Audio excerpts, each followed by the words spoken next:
Welcome. This is Sienna Lea of Shadow Synthesis and Rise Multiversity. And I'm here with Tony Rodriguez, an amazing, open-hearted man who was taken as a part of a massive off-world operation to many worlds, where he was a slave for the multidimensional elite warring forces. He was MK Ultra'd, and his bravery to come forward about what is really going on within a galactic secret space program will blow your mind. I am also here with Laura Lee Mistycah, an amazing healer, ghostbuster, and author, dear friend, and as she calls herself, a weird shit expert. She has helped many MK Ultra'd folks recover and lead healthy lives. I have been synthesizing Laura Lee's approaches with my quantum disentanglement shadow synthesis course. And so we have lots of ground to cover. And we are so excited to bring truth and some hope to the many, many MK Ultra'd people, many of whom don't even know they are. Welcome, Tony and Laura Lee. Yay! Hello. Yay, yay? Are we yay? It's good to be here. Hello. Well, first of all, when I first saw Tony's videos, it was like, there's something about him that is so authentic and real, and you don't find that out there that much. And so I was like really drawn to him. And his mannerisms are so matter of fact, and this is the way it is, believe it or not, I don't care, do what you want. And so I wrote to him and told him this, that when I was out on the internet getting my download, my weekly download of all the crap that's going on, I had to turn it off and then watch one of Tony's videos because that calmed me down.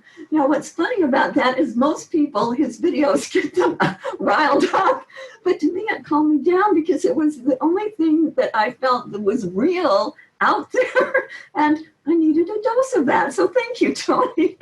You're welcome. Interesting you say that without mentioning names, because I don't like to trash people, but we do have several other very vocal people, but I just don't get the alignment. I don't get the truth. I don't get the core that Tony, you bring something that feels so authentic.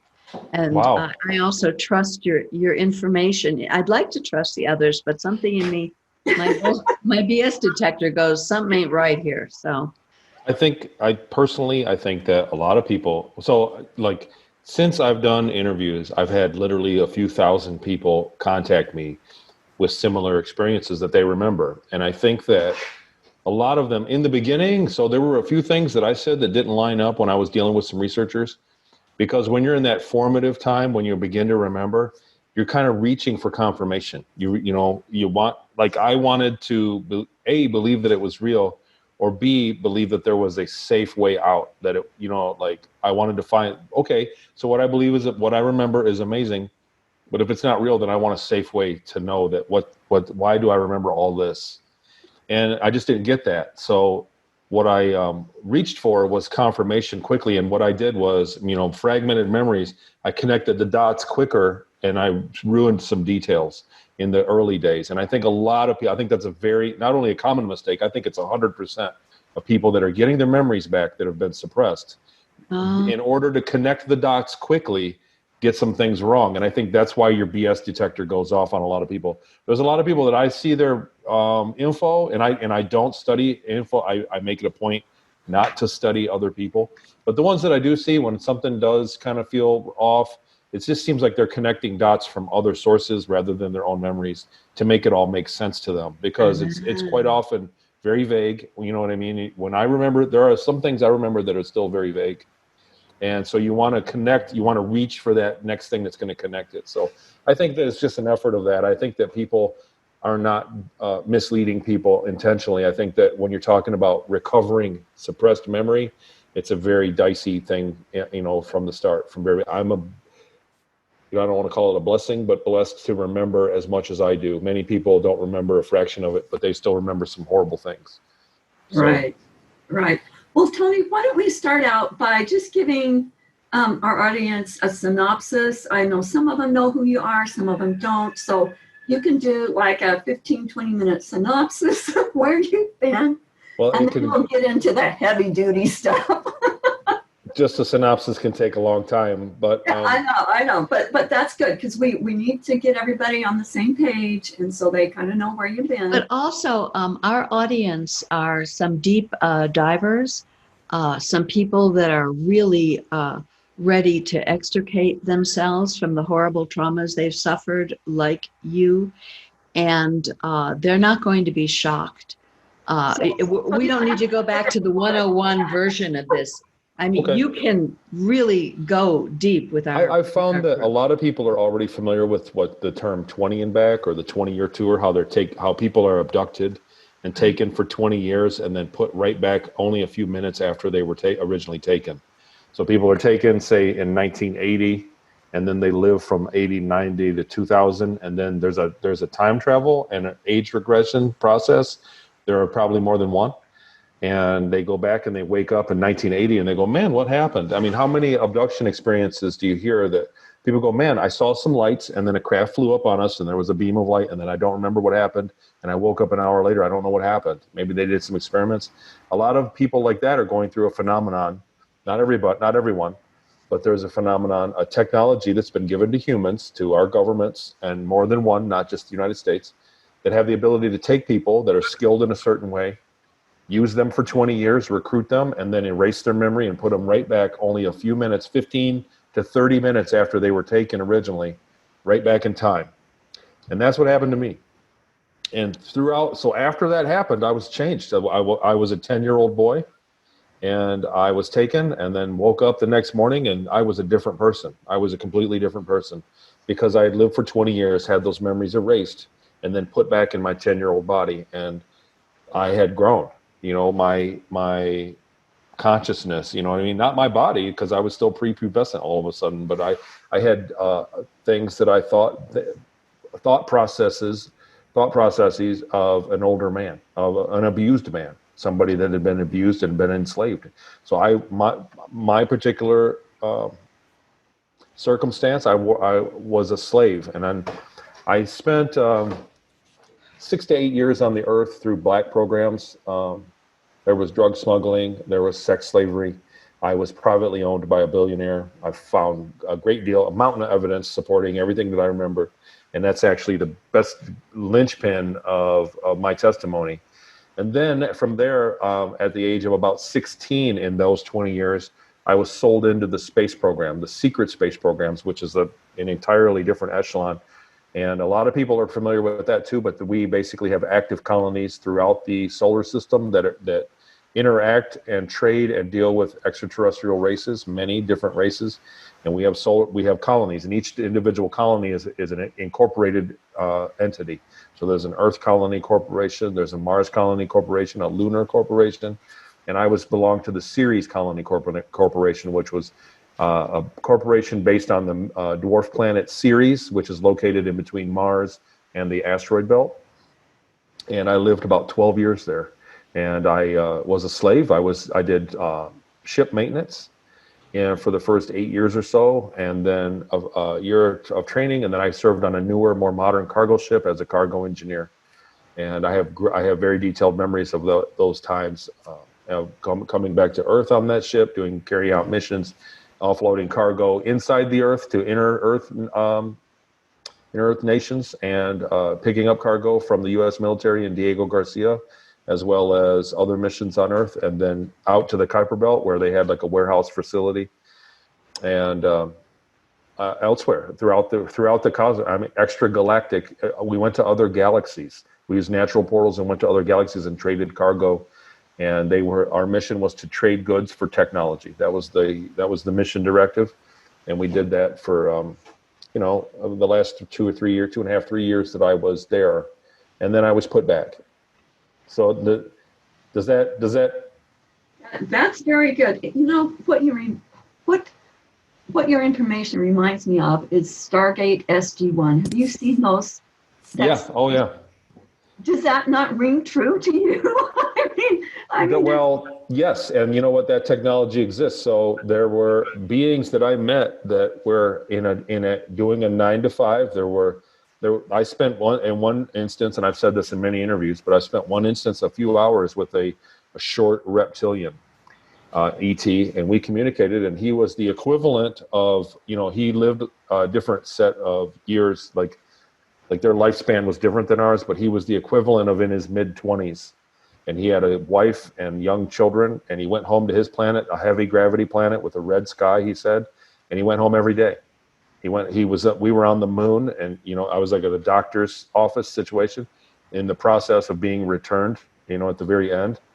And he said he went home every single day. He woke up in the morning and it was just a job to him. He was there. He was security in case I wanted to be violent or escape or something. He was security because he's from a heavy gravity planet. He was very physically strong. Wow. You were friends with him. Was he the one you became kind of buddies with? I really did feel like he had a great sense of humor. He cracked jokes. He was very reptiles can crack jokes. Yeah, he was a person, and I guess one thing that the thing that really bothers me in ufology after getting my memories back and then going out, I've done talks at certain conferences, and I've met a lot of people that are into it. The only problem that I really have with ufology as a whole is they throw a blanket over everything. People want to say, I met somebody who's Pleiadian. I have the Pleiadians contacting me. Well, the Pleiades is a few 100,000 stars with just as many worlds and just as many races there. So it's really a vague statement to say somebody's Pleiadian or I'm contacted by the Pleiadians. That doesn't mean, that's not singles out anything. That's like saying, I know somebody that lives in South America. You know what I mean? It just does. It's throwing a blanket over a very. The other thing is a lot of people lump everything into just this area, our constellations. That's where everybody's from there. And, Syrians or from Aldebaran or whatever. But really my experience was that we had access to the entire galaxy as well as other galaxies, and many species did have access, and they could easily get here and go back home. So it's just a very vast amount of species that are all over many galaxies. So it's kind of like an exhaustless list of different species that you can have contact with at any given moment up there, or even down here. And I think that the variety of that is why so many people's accounts are radically different.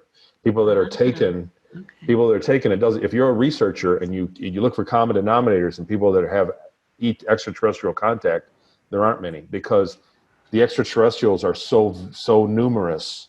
The people that are contacted are by so many cultures that are so numerous that there are different reasons that they are taken, and different levels of technology that takes them.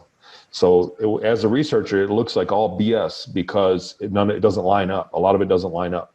But the truth is that there's just that many different programs out there interacting with us. Are any of them good guys? Are they all evil? And okay, and so that's it. Right. So that's a great, right? That's your first natural question. And that's another blanket statement, though. Do you get what I'm saying? Like the reptile that was my security guy, I could easily look at his job and what they were doing to me, the processes and label that as evil and say he was an evil, bad person, but he was a person. And this is the same way that depending on your matter of perspective towards the United States, there are many people in the world that believe the United States is an absolute evil entity, that it's evil and everybody in the U.S. is evil. And that's just not true. It depends on your perspective. If you're on the other side of the fence or whatever interest that a species has is what they are. But what I found with all the interaction I had on Sirius Colony, there were many different ETs that came. There were many that looked just like humans. They came and visited. They were doing business. And the fact is they were people. I refer, once, and I said this before, it could be a bucket of goo. As long as it can speak a few 100,000 words, it's a person.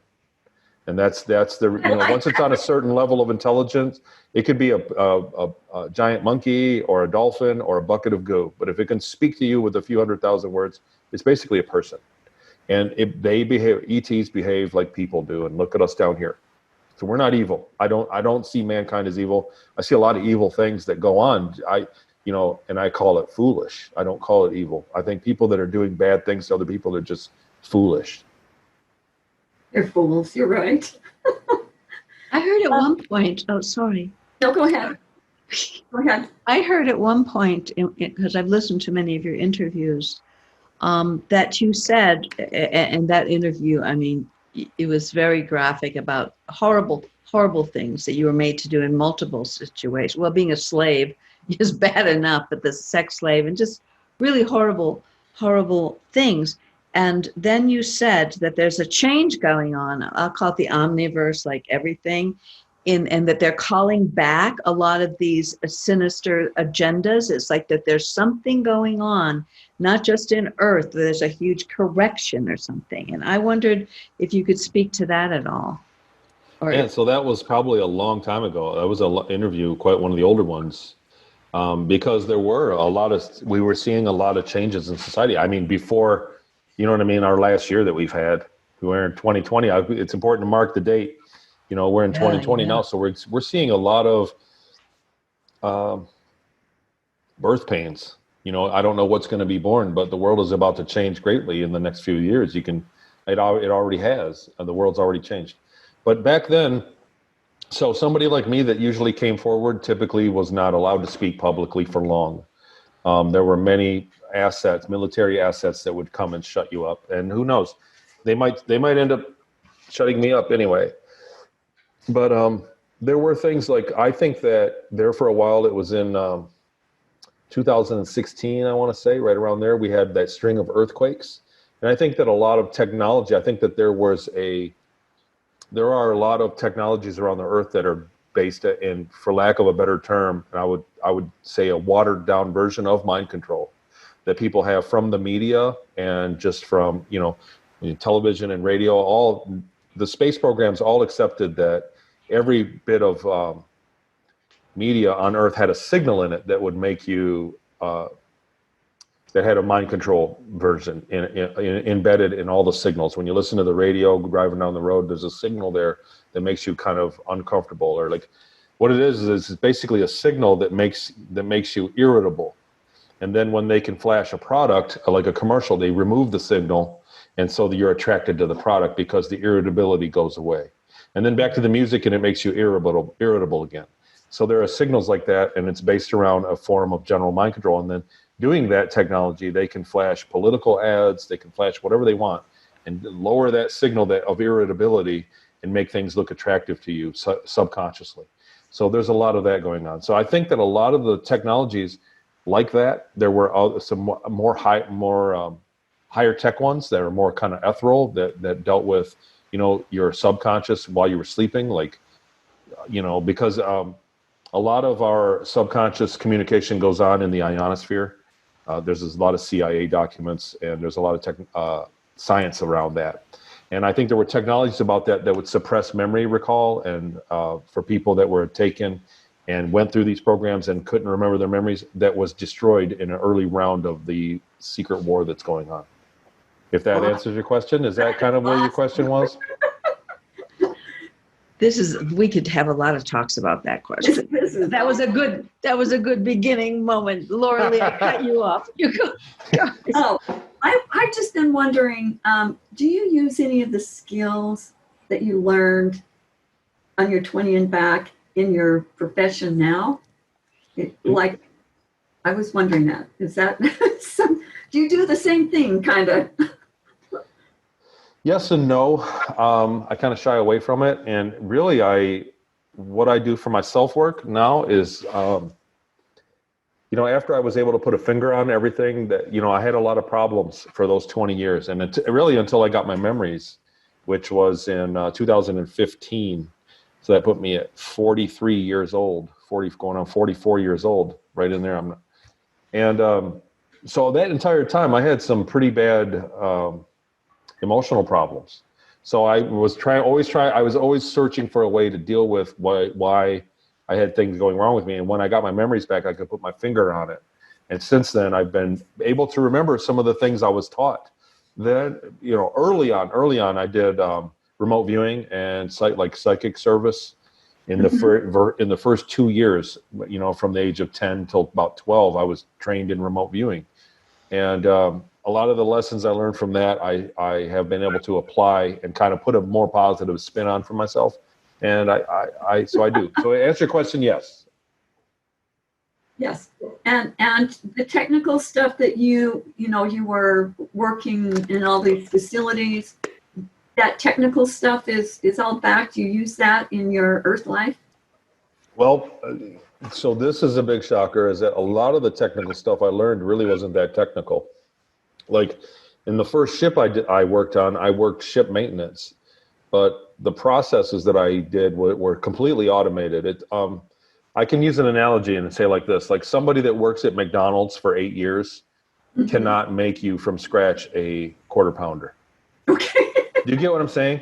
Like they don't know the ingredients or the process. They can't even make the French fries. They really can't. Somebody can work at McDonald's for 8 or 10 years, and then you go home and you give them potatoes and all the ingredients. They cannot make the same French fries at McDonald's because it's so automated. And that was what it was like for me. I woke up every day when we went to the ship, and there was a screen like at McDonald's, like a big TV screen, and it told me what to do. And I didn't have a name. I had a number. It said number this and blah, blah, blah. This is what you do. Go to the tool crib and get these out. And it had coordinates of tools, just a list of tools, and it would print them out, and I'd go get them and bring them back and said, now go to this junction of the ship, and it would show me on a map, and I'd go there and set up the tools and then go back to the screen and it'd say, this is what you do. And it would be a short video of what to do. And I would fix, or it was always maintenance. Really, it was like refilling hydraulic fluids and oil pressures and things, just getting pressure readings and sometimes replacing valves and entire boxes. But everything was automated step by step and told me what to do. So the very next day, or the 2 days down the road, I totally didn't care or forgot about what I was doing until I had to do it again. So it was a completely automated process. So no, I have been asked straight up, do you know how to build the spaceship? Do you know how to do it? Yeah, right.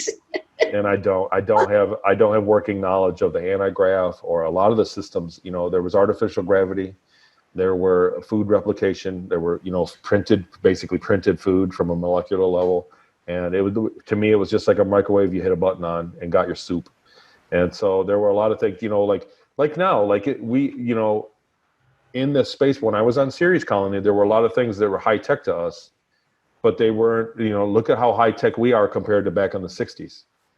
Do you get what I'm saying? We take that. If you went back to the 60s and people ask you, hey, make a microwave or whatever, or a computer, where's our lab? How do you work a laptop? Tell us how it worked. You would, you know what I mean? These are things that you just take for granted. You don't know. You don't think about. Well, what I was wondering is, with all the things that you did, if you could just go out and maybe change the oil in your car and you never knew how to do that before.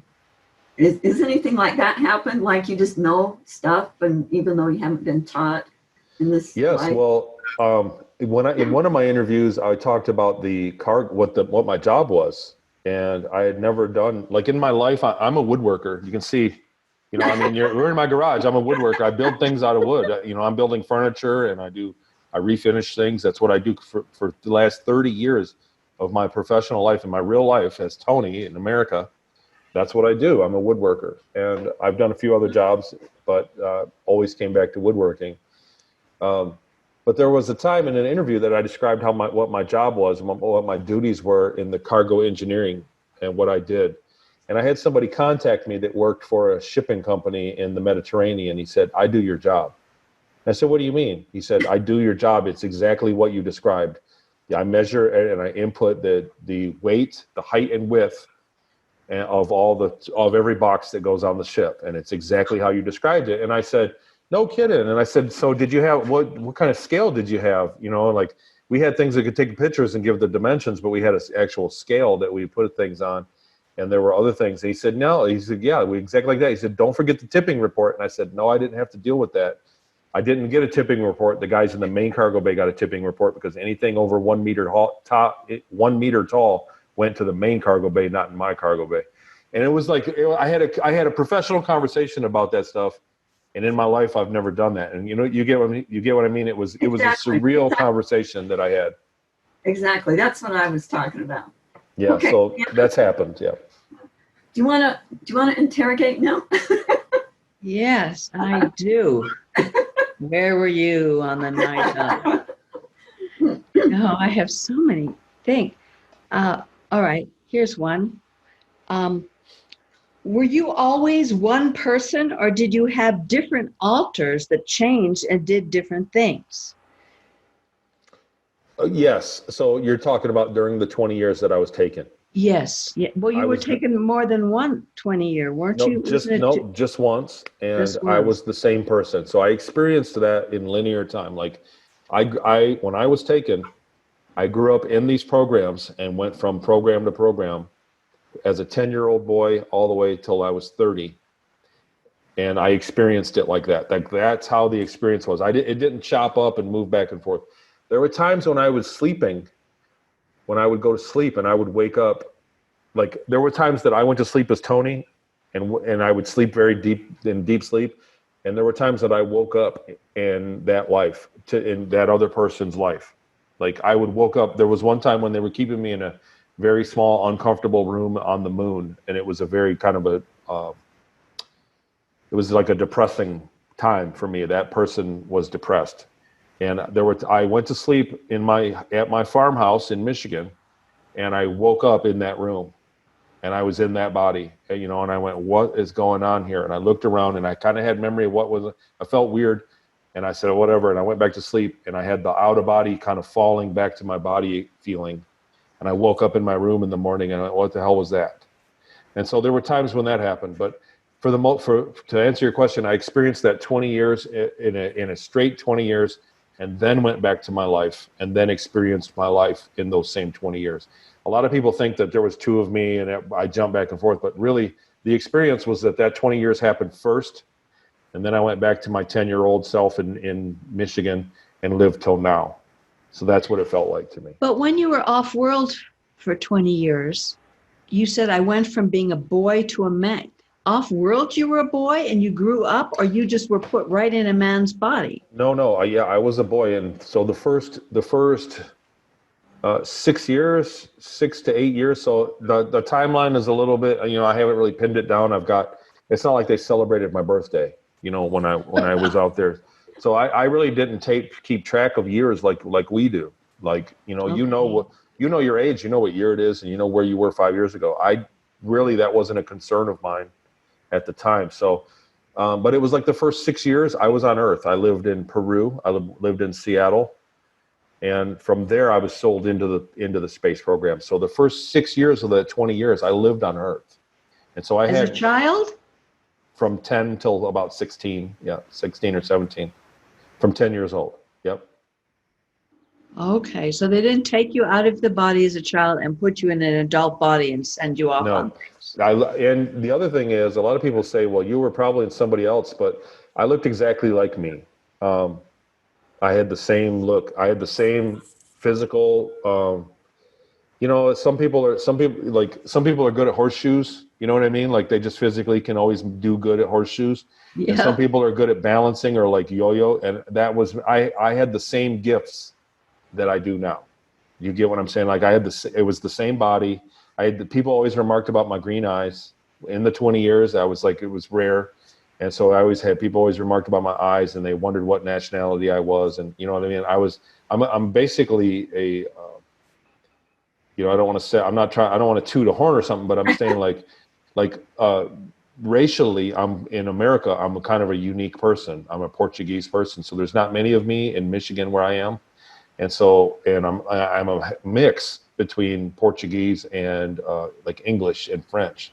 So on my mother's side, so I'm a rare ethnic genetics, and I was just as rare in the 20 years. So people would always come in and, not always, but pretty often people would remark that I wonder what you are, you know what I mean? Like, and I get that now. And so, what are you? It was the same. I looked the same in the mirror. It was the same person. I wasn't allowed to have facial hair. That was the other thing, is I looked terrible without facial hair. So I wasn't allowed. And I remember that one time that a military guy came into one of the places that I went in my, I'm talking about the last couple of years, that there was a military guy that went in there and he had facial hair, and they said, and the girls I was talking to said, you would look really good. You should see if they'll let you grow some facial hair, because they let him do it and it looked great on him. And you know what I mean? They said, you would probably look better if you did. They were like, look at it. They were like holding up stuff, and they're like, he would look great with facial hair, right? And so I did, and I went to work the next day, and I asked, and I said, is there anything I can do to just grow a little bit of hair? And they were like laughing. They laughed. They go, no, not you. It's everybody doesn't have facial hair. There was a barber. So what it was you went through a public shower, and at the end of your showering, when you got out and got dressed, there was somebody there that checked you.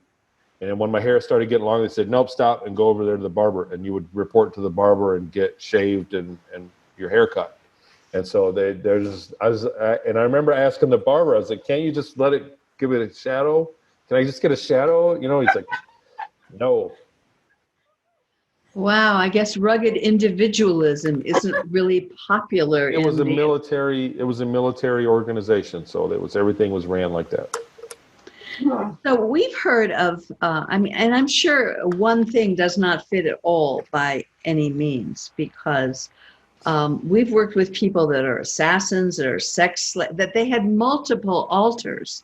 And some of the alters would be like in a crypt somewhere, or, like that, somewhere, and they activate them and they go off and do a horrible thing and then put that one asleep, and then they're back to another one. And there's huge psychic disturbance because at the end of the day, we are one being. I mean, we may be fractured and scattered through the whole omniverse, which apparently many of us are. But as we call these different parts back, they're all a part of us. And if we've done horrible things, even though we've been totally mind controlled, sometimes tortured, in order to do it often, people can carry a shame and a guilt and a sense of not wanting to hurt anybody that they don't know what is coming from. And we can do a deep analysis of childhood, even past life. It's just not anywhere. And then they have these memories of going off world and being an assassin.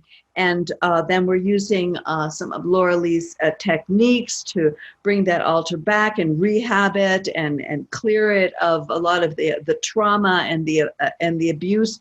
And then, I had a person that I'm working with now, a client of mine, and she had anxiety her entire life. She's like, and we did a timeline regression, one of Laura Lee's protocols, and she went back to a place where she was made to do horrible things. And when she when she cleared that, and when she went through the process to bring that in and to have that be healed, the next week, she no longer had anxiety. Gone, done, finished.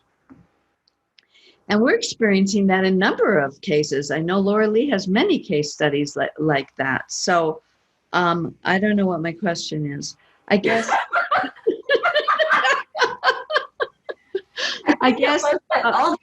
all these people like Tony were made to do horrible things, just like Tony was when he was a kid. He had no choice. He was there with these assholes that were in Seattle, and he couldn't run away. He could do nothing.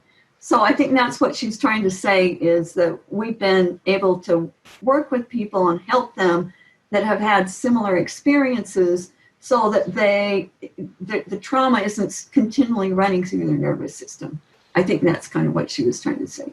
Right. So, okay. So, as hard as it is for some people, so I've had a few people that contacted me and they just couldn't believe what I was talking about. Really, they couldn't, and they had a hard time. And if everything that I remember didn't pan out and I could be proved wrong, it would be much easier on me to just go back to life and not worry about any of it. Yeah. But the other result that's happened from me coming forward is that many people have contacted me and with the exact same thing like you just said, like people with anxiety people with drug addiction, or people with sexual problems, or all kinds of things. And I get it back to the same kind of formula with them, because I don't do what you do. Like, I'm basically a witness. So whenever somebody asks me something, I witnessed it. I saw it up there. So I have a different perspective. And sometimes I think I can help people by letting them know, what I saw, what was happening up there, on the other side of it. But in my experience, it's been that most people don't have the memory of what caused the problem. And that was what happened to me personally, was that I had relationship problems.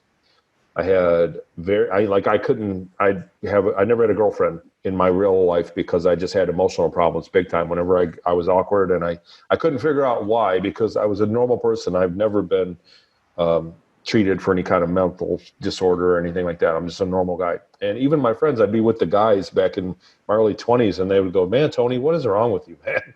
Something's up." I'd be out drinking, having beers with the guys, and be like, "I know.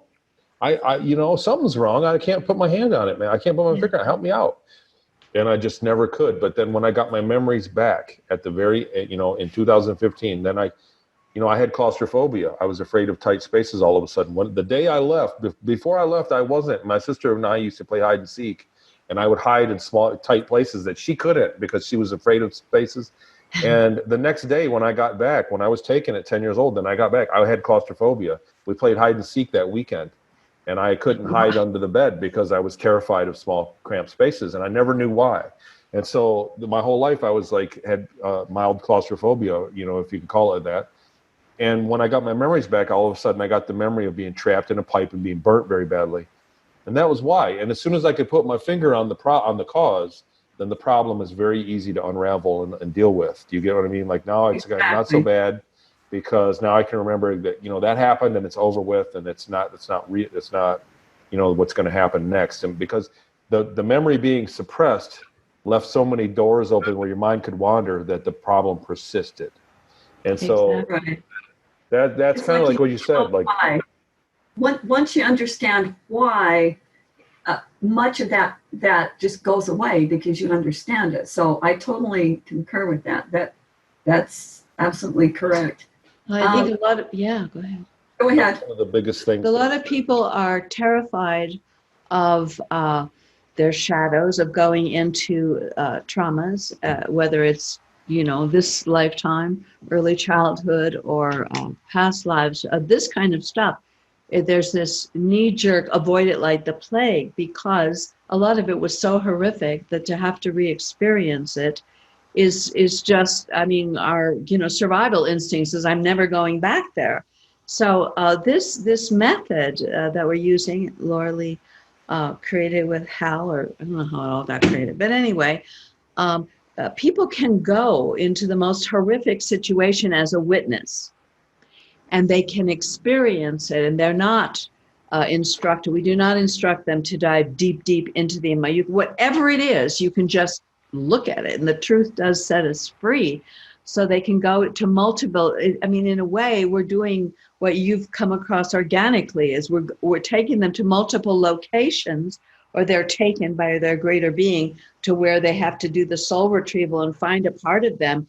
And they get that, okay, I saw, that I was a mass murderer, but that it wasn't my fault. And I got memory wiped, and I had absolutely no choice. And they resolve it, and they can live through it. And then they can do another one, and they can do another one. And there's so many crazy things that they've done to people. Like, for example, we talk a lot about people, superpowers, and Laura Lee, she's got her website, The First Wave Indigo. She's talking about the beings that came here on either the holographic rescue team, the cosmic rescue. People who came in to fix this place from what has happened to it, let's just put it that way. And they are highly evolved beings. They have advanced training.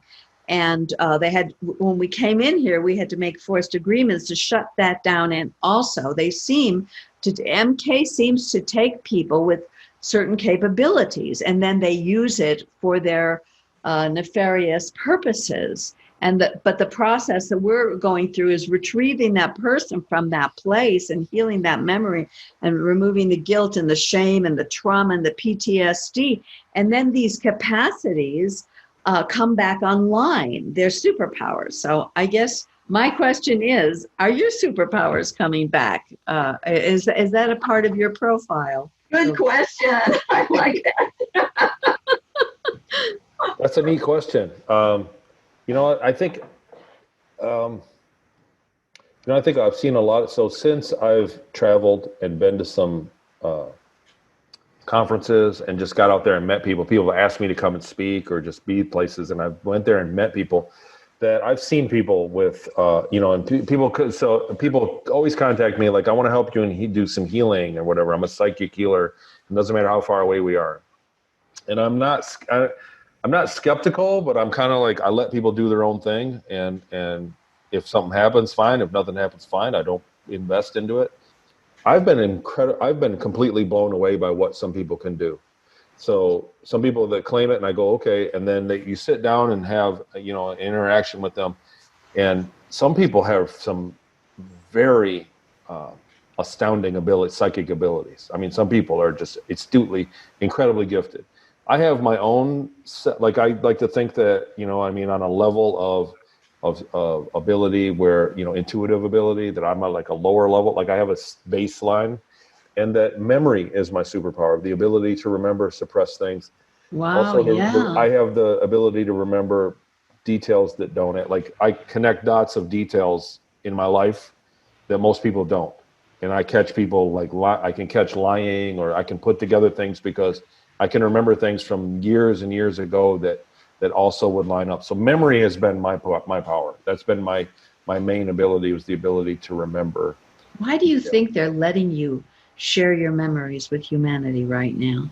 Is there a change going on, or are you?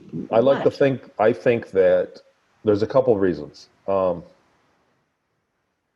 Number one, I think that at the end of when they were putting me back, I think that they are fighting amongst themselves, for one, and so they have too many irons in the fire to go chase down small guys like me. No, for one. For two, when they were putting me back, they had concluded.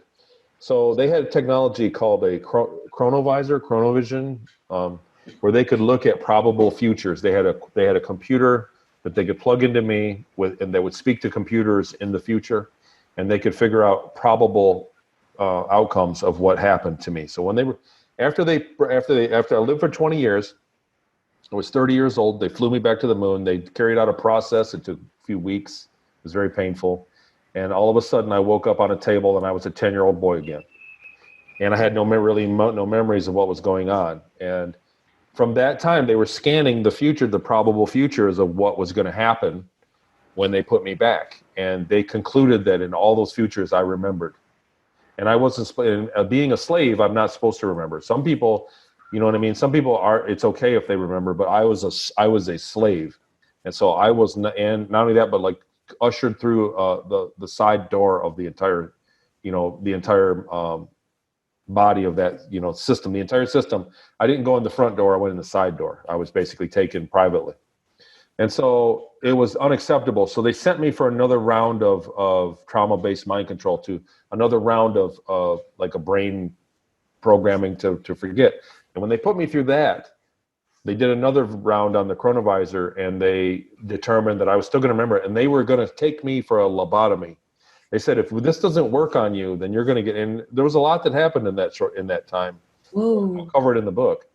But they said, look, you are going to remember, so you're going to have to get the surgery. We're going to put you back. You're going to get a lobotomy, and you're going to wake up tomorrow, and you're going to be crippled, mentally crippled. That's taken down there. And so the security guy, that same reptile that was security, this was that time. He was totally heartbroken that he had to escort me down to the surgical center so that they were going to perform a surgery and make me forget. And when he took me to the office there, he walked up, he said, you sit here. And it was like a ET doctor, like a hospital, but full of ETs, grays and reptiles and humans. And he said, sit down here. I'm going to go. And when he went into the window to tell them that I had to go in and get this procedure, they couldn't find my record. My record had been deleted because of combat missions that I had done. My captain And it's a very long story. It's a very long story, but my captain had my record deleted. I was deleted. And so the process couldn't happen if they couldn't have a record to put it on. They said, Hey, no record, then it doesn't matter if he remembers or not. They said, you know what I mean? There's no record of him. So even if he does remember, there's no proof that on our end, that he was up here. So he can spout out all day long about what's going to happen because there's no record. And so just put him back. And he took me from there. He took me from there back to the department that was going to fly me and put me back in my bed. And that's. I bet he was happy. He was like, you are the luckiest guy. He said, you just got so lucky. You know, he's like, I can't believe it, how lucky you got. And I was like, at that point, I had no memory. The memories of the 20 years in space were gone. I had memories of being a kid back in Michigan. I had my memories back.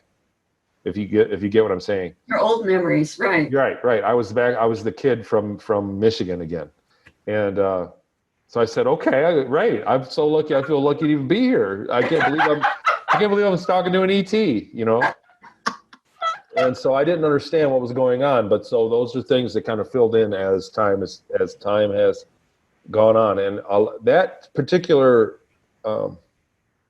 I've touched on a few things of that time, I call it the return process. The entire return process was weeks, and it was very, for lack of a better word, it was very traumatic, and it was a very significant experience because it determined where I am now by still remembering and talking about everything. Well, I agree that that's one of your superpowers is memory. I totally concur with that. I'm excited because my memory sucks. Okay. Well, you know what's funny is I'm very forgetful-minded in the short term. In my day-to-day life, I forget stuff. I forget my sunglasses constantly. You know what I mean? I'm forgetful. When people tell me stuff, I go, yeah, and then I forget. But long term, like I remember details over a long time. So I'll remember things years down the road, minor details that I'll go, hey, don't you remember that time? And I thought everybody was like that, but really, from the people in my day-to-day life, everybody says I'm kind of weird that way, that I remember a lot of insignificant trivia. Like jokes and things like that. Yeah, like TV quotes and stuff, yeah. Oh, I love it. Okay, Sienna, have you got some more interrogation to do there? I certainly do.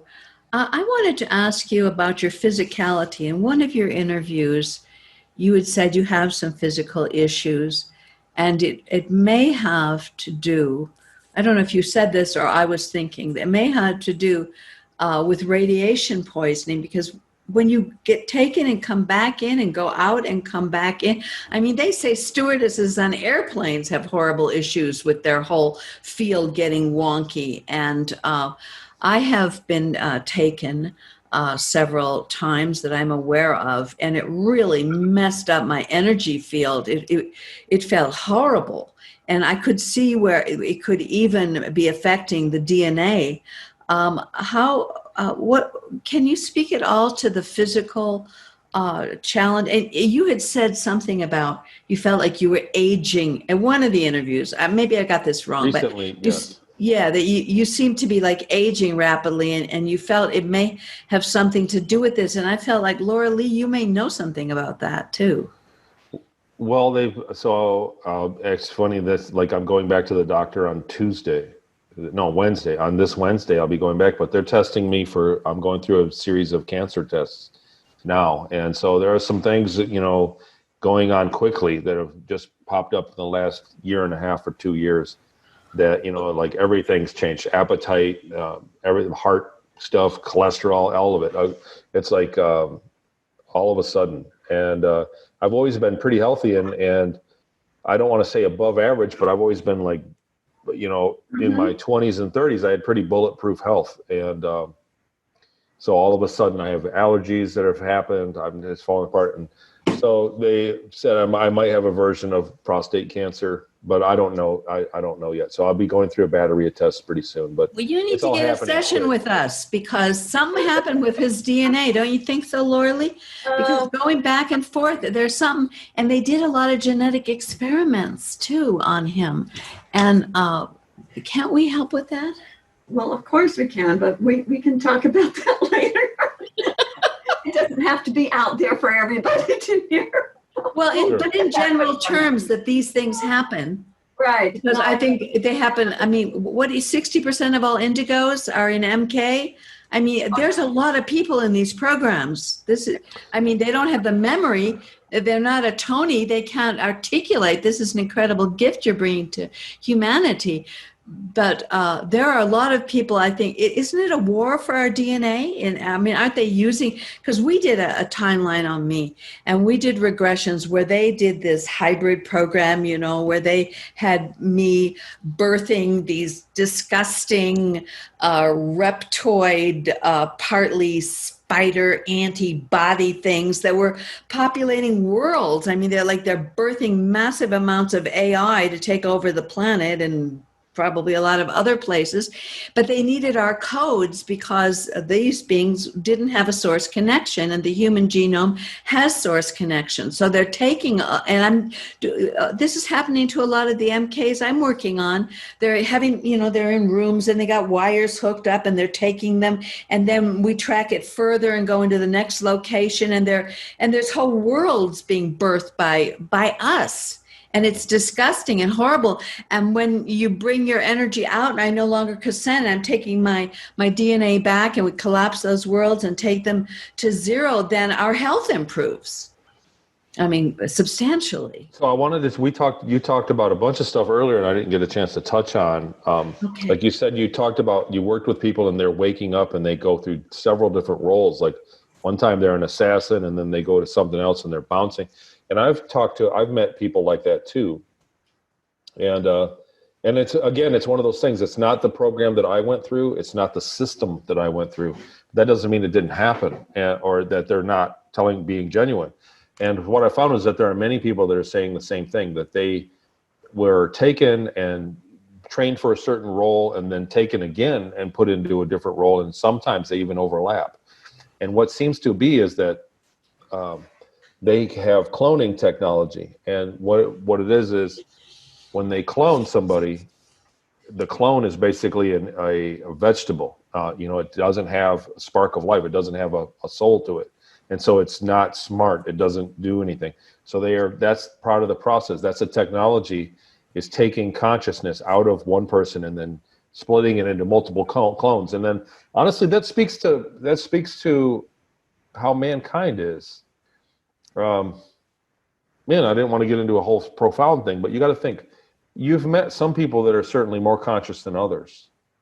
You know, you meet some people I've met people that really, they behave more like an animal than a person, because really like a low vibe person. I'm not saying that they're evil or bad or something, but you know, their behavior was really only, concerned with the immediate moment. You know, like people that are not doing well in the system because they really have the consciousness more like a lower, like an animal. You know, they seem to be burning down the cities across the United States at the moment. Right, exactly. And I don't want to point fingers, but what I'm saying is that some people on top of that have a great deal of consciousness. I've met people that certainly have more consciousness in them than I do. And I've met people that are very advanced mentally, and that you can just tell by them. And some people can just handle so many tasks and do so many things because they have a great deal of mental output. And so those are the people that these programs are taking. That's the technology. So we have an amount of, and Randy Kramer calls it quantum superfluid consciousness.